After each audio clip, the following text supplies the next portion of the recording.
লক্ষ্মীপুরে সড়ক দুর্ঘটনায় মোটরসাইকেল আরোহীর মৃত্যু ঘিরে উত্তেজনা ছড়িয়ে পড়েছে। স্পিড ব্রেকারের দাবিতে সড়ক অবরোধ করেছে বিক্ষুব্ধ জনতা।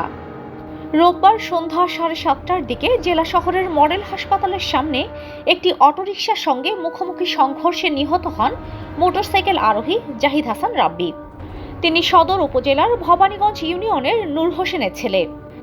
স্থানীয় সূত্রে জানা গেছে, দুর্ঘটনার সময় এলাকায় কালবৈশাখী ঝড় বইছিল এবং বিদ্যুৎ ছিল না। ওই অবস্থায় মোটরসাইকেলটি মোটক্কা মসজিদ এলাকা থেকে দক্ষিণ তেমোহনীর দিকে যাচ্ছিল। এ সময় বিপরীত দিক থেকে আসা দ্রুতগতির একটি অটোরিকশার সঙ্গে মুখোমুখি সংঘর্ষ হয়।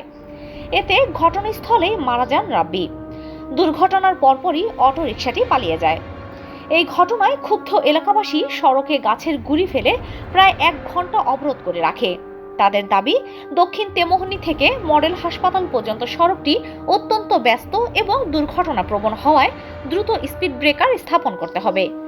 স্থানীয়রা জানান, এর আগেও একই এলাকায় একাধিক দুর্ঘটনা ঘটেছে। এমনকি কয়েক মাস আগে এক শিশুর মৃত্যুও হয়। বিভিন্ন সময় অ্যাক্সিডেন্ট হয় প্রতিনিয়ত। কিছুদিন আগে এখানে মাকরাজ মসজিদের সামনে একটা অ্যাক্সিডেন্টে একটা বাচ্চা মারা গেছে। একটা স্কুল আছে, কাকুল স্কুল, এখানে কিছুক্ষণ আগে একটা লোক মারা গেছে অ্যাক্সিডেন্ট হয়ে।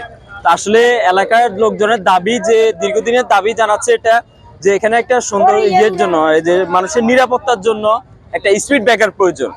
আজকে একজন ব্যক্তি তাৎক্ষণিক মারা গেছে। এখন এই এলাকার প্রত্যেকটা মানুষের দাবি, কারণ এখানে একটা মাদ্রাসা আছে, মসজিদ আছে, হসপিটাল আছে, প্রত্যেকটা মানুষের দাবি এখানে 2টা স্পিড ব্রেকারের খুবই প্রয়োজন। লক্ষ্মীপুর শহর পুলিশ ফাঁড়ির ইনচার্জ মোহাম্মদ জাহাঙ্গীর আলম ঘটনার সত্যতা নিশ্চিত করেছেন।